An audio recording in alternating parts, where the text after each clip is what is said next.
दिवाली पर पटाखे देखते ही सबसे पहले ये सवाल आता है कि राम जी के जमाने में तो पटाखे थे नहीं, फिर दिवाली पर इतने पटाखे क्यों फोड़े जाते हैं? दुनिया में सबसे पहले पटाखे लाया कौन और भारत में? इसलिए आज मंडे मेगा स्टोरी में बात पटाखों की धमाकेदार जर्नी की।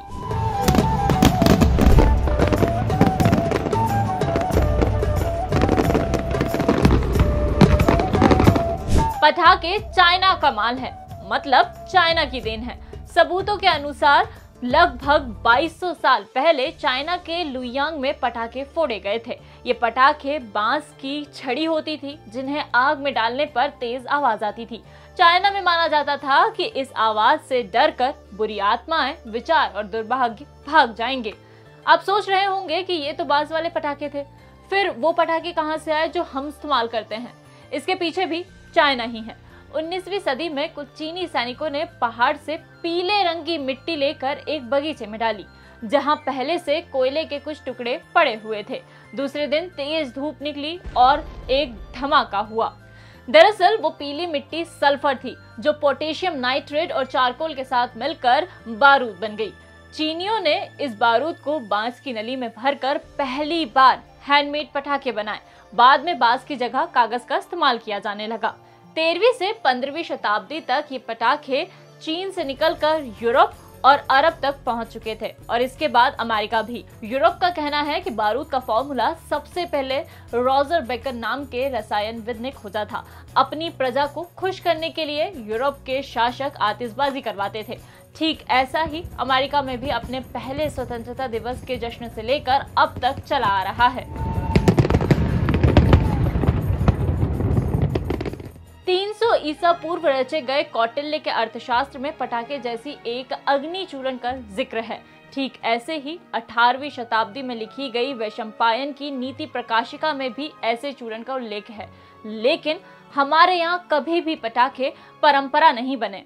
दरअसल जब काबुल के सुल्तान बाबर ने मुगल सेना के साथ 1526 में दिल्ली पर हमला किया तो उसके पास बारूदी तोपें थीं, जिनकी आवाज सुनकर भारतीय सैनिक डर गए थे। भारत में पटाखों की सोच एक बंगाली धर्मगुरु लाए थे। नाम था अतिश दीपंकर। उन्होंने पटाखे बनाना चीन, तिब्बत और पूर्व एशिया से सीखा और 12वीं सदी में इसे भारत लेकर आए। मुगलों के साथ भारत में पटाखों का चलन शुरू हुआ। कई पेंटिंग्स और किताबें इसका जिक्र करते हैं।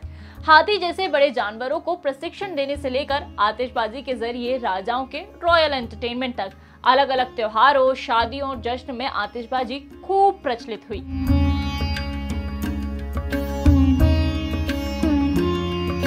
भारतीय शादियों में जितना शहनाइयों का सुर होता है उतना ही पटाखों का शोर भी। तो पटाखे हमारी शादियों का हिस्सा कैसे बने? इसके बारे में पीके गौड़ ने अपनी किताब the history of fireworks in India between AD 1400 and 1900 में जिक्र किया है। गौड़ ने मराठी संत कवि एकनाथ की 1570 में लिखी एक कविता का जिक्र किया है।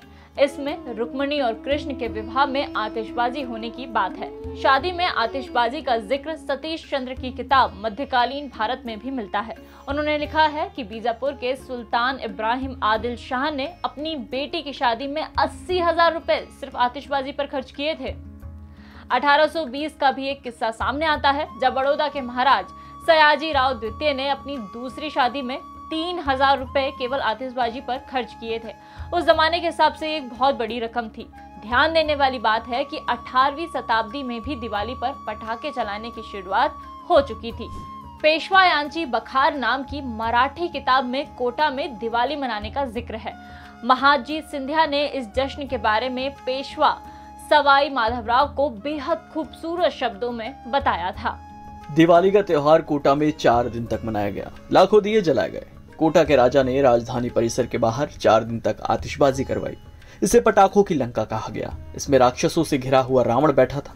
वहीं बारूद से बने हुए बड़े से हनुमान थे। हनुमान की पूंछ में आग लगाकर लंका दहन किया गया। एक समय था जब देश के 80% पटाखे तमिलनाडु के शिवकाशी में बनते थे। इसकी एक बेहद रोचक कहानी है। अय्या नादर और शनमुगा नादर 1923 में काम की तलाश में कलकत्ता पहुंचे। नौकरी मिली एक माचिस की फैक्ट्री में। काम सीखा और वापस गांव पहुंचे। 1940 में एक्सप्लोसिव एक्ट में संशोधन हुआ और पटाखे वैध हुए। नारद बंधुओं ने फौरन एक पटाखा फैक्ट्री खोल ली। इन्होंने ही दिवाली पर पटाखों को प्रमोट किया, जिसके चलते 1980 तक सिर्फ शिवकाशी में ही 189 पटाखों की फैक्ट्री खुल चुकी थी।